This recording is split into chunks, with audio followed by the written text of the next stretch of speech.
नमस्कार श्रोते हो, रेडिओ जयंतच्या आनंदी कट्ट्यावर मी अनुराधा आपण सर्वांचं मनपूर्वक स्वागत करते.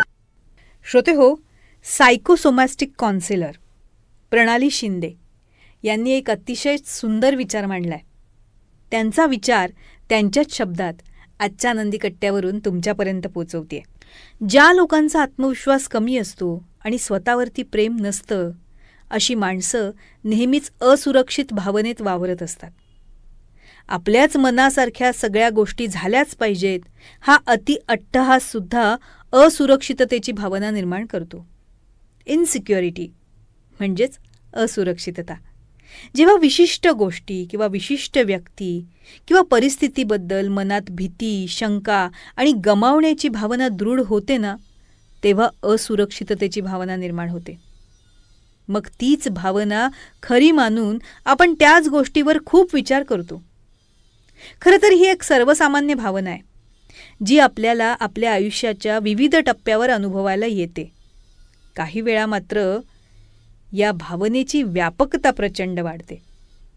ज्या वेळेला आपल्याला आपल्या जवळची व्यक्ती गमावण्याची भीती वाटते, भविष्याबद्दल अनिश्चितता वाटते, कधीतरी यश किंवा मिळवलेलं यश टिकवू शकतो की नाही याबाबत असुरक्षिततेची भावना निर्माण होते.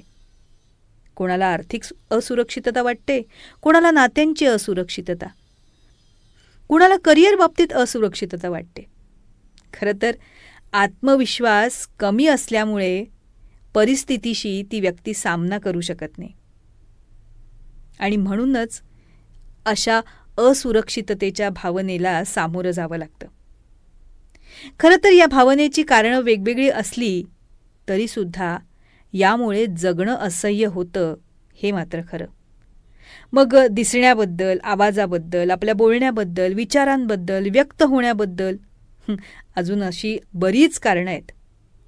अतिअपेक्षा आणि आग्रह यातून असुरक्षिततेची भावना निर्माण होते. आपण नेमकं कारण शोधून ना आपल्याला नेमकं कोणत्या विषयाबद्दल जास्त असुरक्षित वाटतं हे लक्षात घ्यायला पाहिजे. याच्यावर मात करून आपलं आयुष्य आपण उज्ज्वल करूच शकतो आणि हे सर्वस्वी आपल्या स्वतःवर अवलंबून आहे. आपण आपल्याला कसं बघतो, स्वतःला कसं बघतो, खरंच हे खूप आव्हानात्मक आहे, पण अशक्य मात्र नाही.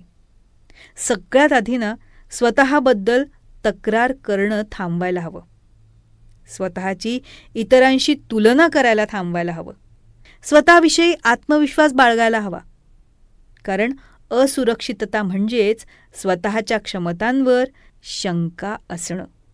त्यामुळं ज्या गोष्टींविषयी असुरक्षित वाटत असेल त्याच गोष्टींवर भरपूर काम करा. एकदा मी काय करू हे समजलं ना की मग त्याविषयी जागरूकता वाढवून संयमानं काम करा आणि स्वतःला सांगा की मी जो कुणी आहे, जसा आहे, पुरेसा आहे. ज्या गोष्टींबद्दल भीती वाटते, चिंता वाटते, खरंच त्या किती प्रमाणात आहे याचा विचार करून ती कशी कमी करता येईल यावर फोकस करायला हवा. स्वतःला वेळ द्यायला हवा. मी ही गोष्ट करू शकतो हे स्वतःला सांगा. माझ्यातली असुरक्षिततेची भावना आणि तिचा भ्रम मी तोडून टाकू शकतो. या भावनेवर मी मात करू शकतो हे स्वतःला सतत सतत सांगत राहा. त्यासाठी ना एक छोटीशी ट्रिक आहे. ज्या गोष्टींविषयी असुरक्षितता वाटते ती गोष्ट एका कागदावर लिहून रात्रभर आपल्या उशीखाली ठेवा आणि सकाळी उठल्यानंतर तो कागद जाळून टाका. आता तो कागद जाळला म्हणजे असुरक्षितता संपली का? तर नाही. पण ती भावना स्वीकारून आपण मान्य केली आणि तिच्यावर आपण खरोखर कार्य करून ते आत्मसात करून तिला संपवण्याचा निश्चय केला असा या कृतीचा अर्थ आहे. मंडळी, ही कृती जरी छोटी असली ना तरीसुद्धा मनातली असुरक्षित भावना काढून टाकण्यासाठी फार मोठी आहे. तसंच सगळ्याच बाबतीत मी सुरक्षित आहे ही स्वयंसूचना स्वतःला रोज द्यायला विसरू नका.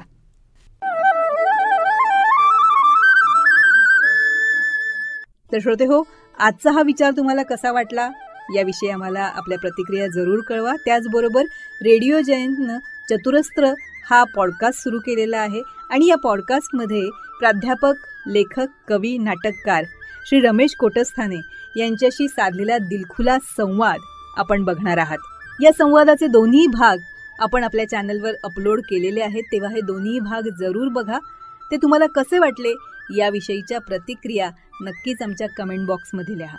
त्याचबरोबर श्री रमेश कोटस्थाने लिखित खुळा पाऊस या पुस्तकाचं अभिवाचन आपल्याला रेडिओ जयंतवर ऐकायला तर मिळेलच, पण त्याबरोबरच पूज्य साने गुरुजी लिखित श्यामची आई, पद्मविभूषण बाबासाहेब पुरंदरे लिखित राजा शिवछत्रपती या पुस्तकाचे दोन्हीही खंड, प्राध्यापक यशवंत पाठक लिखित मातीचं देणं, डॉक्टर शुभा साठे लिखित त्या तिघी, नर्मदा परिक्रमेच्या स्वानुभवांवर आधारित प्रभू पाठक लिखित बिल्वपत्र या दर्जेदार पुस्तकांचं अभिवाचनही आपण जरूर ऐका.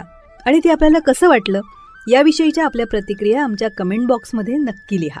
आणि हो, रेडिओ जयंत हे यूट्यूब चॅनल लाईक करा, शेअर करा आणि सबस्क्राईब करा. याचं सबस्क्रिप्शन फ्री आहे.